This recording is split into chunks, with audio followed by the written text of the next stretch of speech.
kemarin kita membahas tentang Isra wal Mi'raj.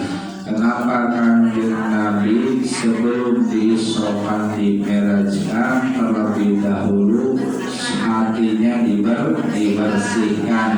Artinya sholat itu adalah sebelum kita melaksanakan sholat, karena sholat itu mi'rajnya orang mukmin.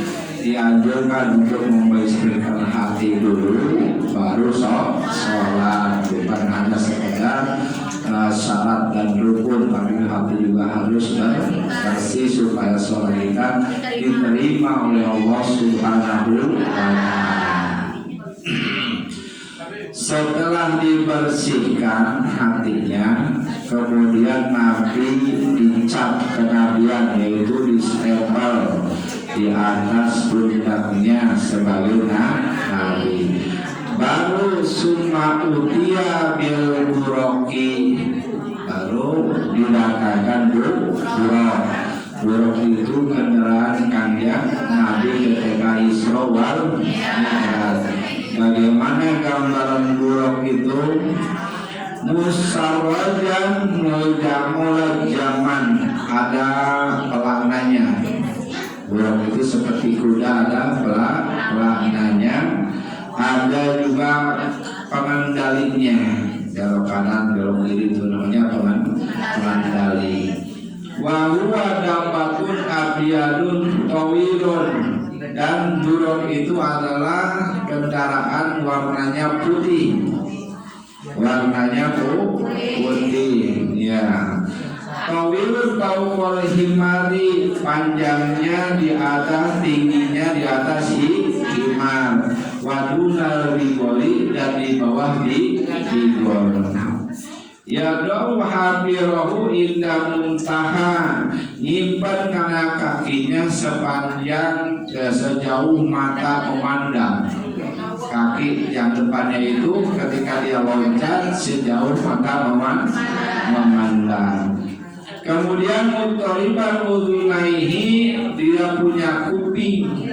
Kupingnya bergerak terus, tidak berhenti. Bergerak terus, ya.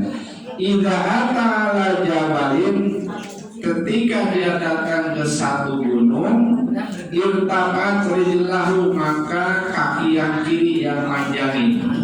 Kaki yang kiri manjangin. Wa idza habaton, dan ketika turun gunung, irtabat yadahu, kaki yang depannya manjangin. Jadi Nabi tetap stabil, tidak turun, tidak miring, tidak apa, karena kakinya yang main. Lahu janahani fi fahadaihi yahbizu bima rijlaihi, dan buruk itu mempunyai sayap yang ada di pahanya, mempunyai sayap yang ada di pahanya sebagai tumpuan supaya kuat kalau dijelahi di atas kakinya. Pasta'abba il alaihi, kemudian Kanjeng Nabi merasa kesulitan naik kepada buruk. Pawadoha Jibril yadahu ala ma'rifatihi, kemudian nyimpan malaikat Jibril kepada tangan Kanjeng Nabi ke atas buruk. Qala, bicara malaikat Jibril, Allah istahi, apakah kamu buruk tidak malu? Ya buruk tidak malu. Wallahi, demi Allah, pernah ada yang naik kepada kamu makhluk yang lebih mulia daripada Allah Subhanahu wa Ta'ala.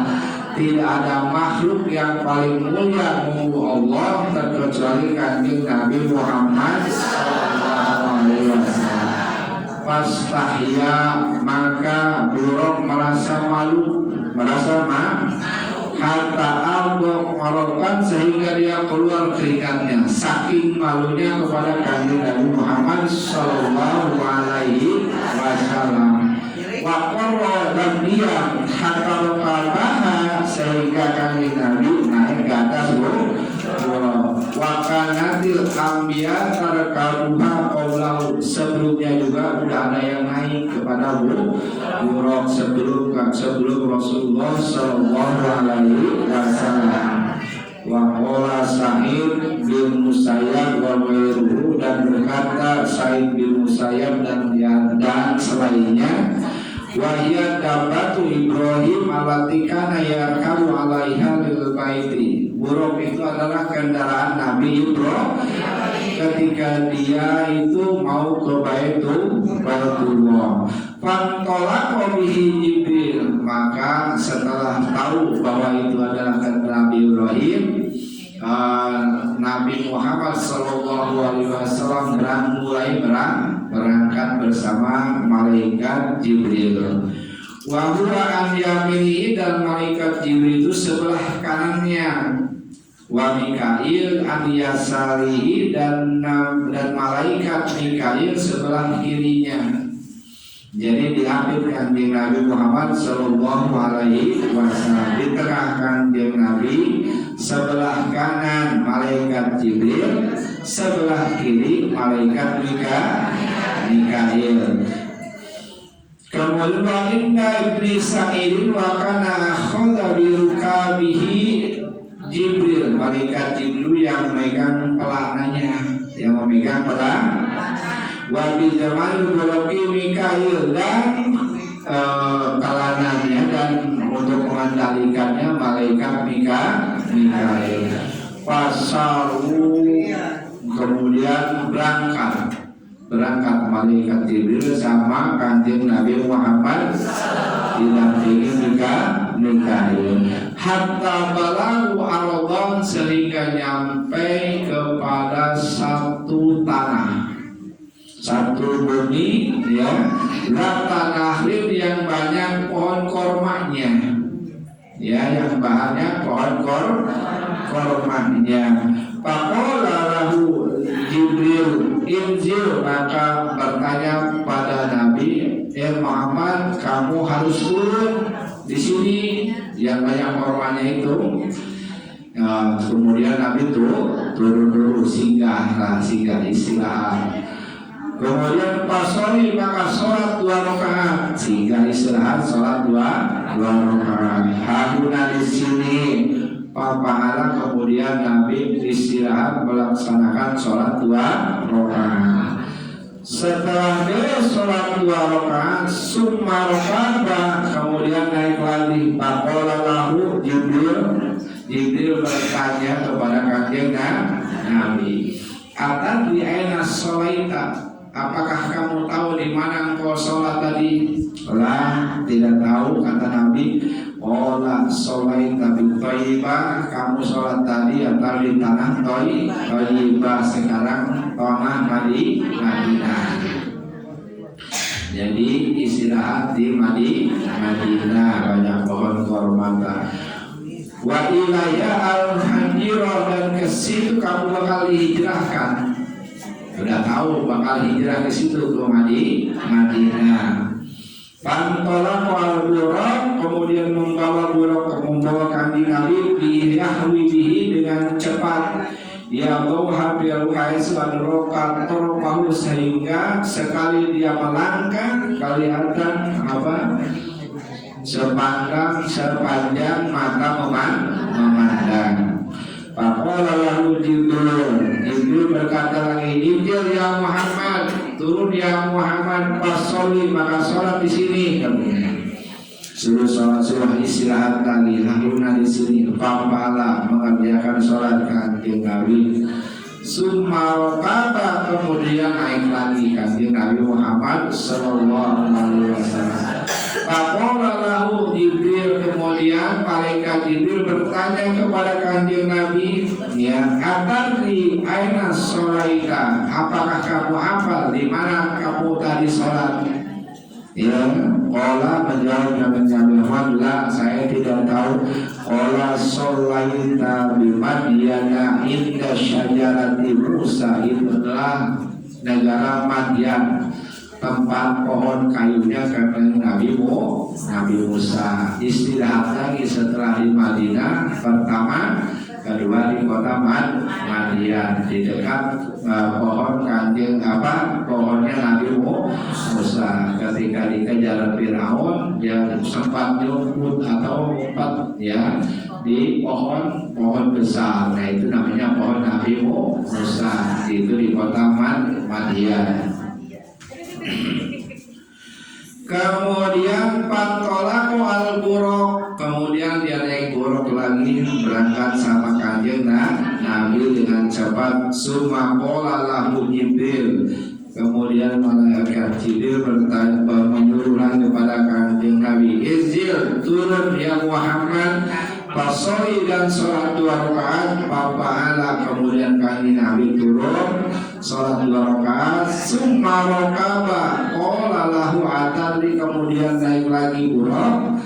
Qala lahu atadri, apakah kamu apal aina sholaita? Qala la, saya tidak tahu. Qala sholaita bituri sinina, kamu sholat di gunung Turi Sinina.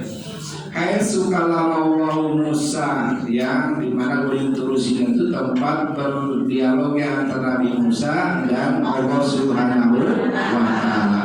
Satu di Madinah, kedua di Madian, ketiga di gunung Turi Sinina. Summa balagu ardon babadan lahu fusurun, kemudian dia naik lagi kepada pulau bersama pulau dengan cepat membawa Nabi Muhammad Sallallahu Alaihi bertemu dengan banyak gedung-gedung tinggi Usura. Itu negara Syam. Pakola lalu di mana kamu sholat tadi, kata malaikat Jibril, Injil ya pasola papaala summa rokaba pantolaku al-burok ya habibi. Pakola tadi aina sholaita, di mana kamu sholat? Kola la, saya tidak tahu. Kola sholaita bi Bethlehem, ya yang keempat di Bethlehem, Madian, kemudian tadi Bersina, keempat di Bethlehem, tempat yaitu Wulida Isa ibnu Maryam, tempat dilahirkannya yaitu Nabi Isa di Maryam atau di Maryam ya. Yang keempat adalah di Bethlehem. Namanya Bethlehem tempat lahirnya kanjeng Nabi Isa. 1 di Madinah, 2 di Madian, 3 di Bersina, 4 di Bethlehem. Wasaro hatta ata Madinatu, kemudian naik turun lagi hingga datang ke satu kota yaitu Baitul Maqdis. Yang kelima di Baitul Wadakolaha min babiha yang yamani, dan yang kanjeng Nabi berhenti di Baitul Maqdis, kemudian dia sholat di masjid Yamani. Summa nazala anil buraq, kemudian kanjeng Nabi turun dari buraq. Warabatoha, dan kumorong itu dicancang ya, buraqnya dicancang. Di babil masjidi, di pintu masjid, halakoti, kalawan ali-ali alati kana talakutuhu, yang menyancang itu bila karena buruk para Nabi alaihi salatu wassalam. Jadi itu tempatnya nyancang buruk. Sebelum kanjeng Nabi juga pernah para Nabi di situ adalah menyancang buruk. Wafi riwayat, pada satu riwayat, Inna Jibrila, sesungguhnya malaikat Jibril atas sohrota datang ke batu besar, pawalwa asbuh, dan disimpan telunjuknya biha pada batu besar. Pakhorokoha, kemudian bolong ya, batu yang besar itu bolong ditolong oleh malaikat Jibril pakai telun. Wasyadda biha, dan diikat di situ, sama malaikat Wadakhola dan masuk ke dalam masjid Limbabi dari satu pintu Tamiru bi asyamsu wal qamar, yang pintu itu adalah tempat menyorongnya matahari dan bulan. Summa sholat, kemudian sholat 2 rakaat, wa Jibril wa Mikail masing-masing 2 rakaat, sholat sunnah. Falam yalbas illa yasiron, ya kemudian tidak berhenti ya Rasulullah sholat dengan yang mudah. Hatta ditama'an nasukasirun, kemudian datang para manusia.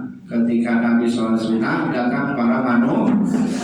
Pak kemudian tahu kanjeng Nabi An-Nabiyyu minan Nabi ini adalah para nabi, ya, mulai dari zaman Nabi Adam sampai Nabi ini. Bimbaini qaimin, sedang pada sholat, warokiin sedang pada ruku, wasajidin sedang pada sujud.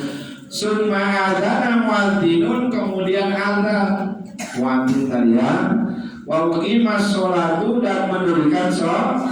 Faqamu sufufan, maka berdiri bersab-sab. Yang tadiruna man yu'amuhum, kemudian pada menunggu siapa yang mengimami. Fakhoda Jibril, maka nyempak malaikat Jibril biadi kepada tangannya kanjeng Nabi Muhammad sallallahu alaihi wasallam. Pakot damahu, maka kanjeng Nabi suruh jadi imam. Fasolla bihi rakaataini, kemudian sholat 2 rakaat. Nah, disinilah ya, kanjeng Nabi Muhammad sallallahu alaihi wasallam pernah imaman para nabi, maka disebut Sayyidul Anbiya'i wal Mursalin, dudungan para nabi dan dudungan para rasul, karena dia pernah imaman para nabi. Wan Ka'ab, dari Ka'ab fa'adzana, maka yang azan itu Jibril, malaikat Jibril.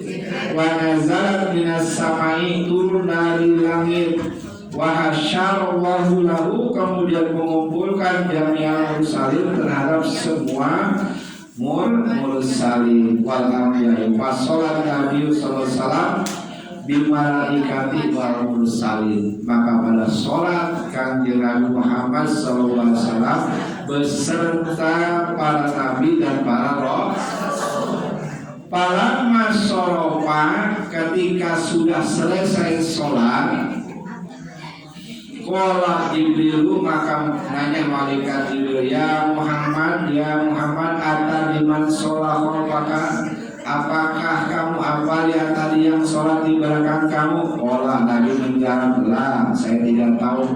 Qala kullu nabiyyun, seluruh para nabi diutus sama Allah. Summa asnakul nabi minal anbiya, kemudian para nabi itu pada sholat ala Nabi, kemudian pada memuji pada Tuhannya disanain yang mirip dengan pujian yang sempurna. Faqala Nabi sallallahu kullukum, pokoknya kanjeng Nabi menjawab, kullukum seluruhnya asna memuji ala Rabbi, terhadap Tuhannya. Wa ana muslim ala Rabbi, dan saya juga memuji Tuhanku. Summa syama yaqulu alhamdulillahi rabbil alamin.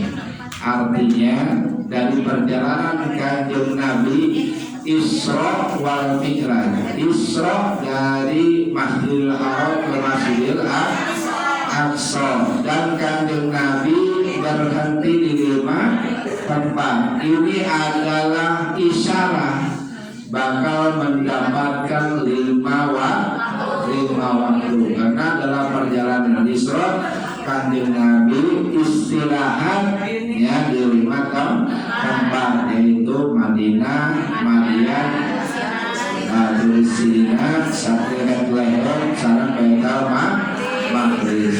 Itu adalah menunjukkan kita bakal mendapatkan sholat 5 waktu. Itu perjalanan kanjeng Nabi dari mulai Masjidil Haram sampai Masjidil Aqsa. Kalau dihitung itu ada yang Isra, perjalanan Kanjeng Nabi Muhammad diperjalankan oleh Allah Subhanahu wa Ta'ala. Kalau Allah yang mau, tidak akan bisa yang menghalangi. Kalau Nabi yang mau, tidak akan mampu, ya. Jarak yang begitu jauh, panjang, memakan waktu yang lama, ditempuh dengan waktu yang singkat. Itu kalau kita ukur dengan ilmu, kalau dengan akal tidak akan tercapai. Tapi kalau diukurnya dengan keimanan, itu bisa, ya, karena Allah Subhanahu wa Ta'ala yang memperjalankan Kanjeng Nabi Muhammad Sallallahu Alaihi Wasallam. Nah, itulah diantaranya perjalanan Isra dengan Kanjeng Nabi Muhammad dari Masjid Aqsa ke Masjidil Haram. Di sini itu penuh dengan isyarah-isyarah kepada kita. Diantaranya sebelum melaksanakan Isra, hati harus dibersihkan. Sebelum melaksanakan sholat, hatinya harus bersih. Ketika Isra, istirahat di makam, itu juga isyarat bakal mendapatkan sholat 5 waktu. Yang tadinya 50 waktu menjadi 5 waktu. Sallallahu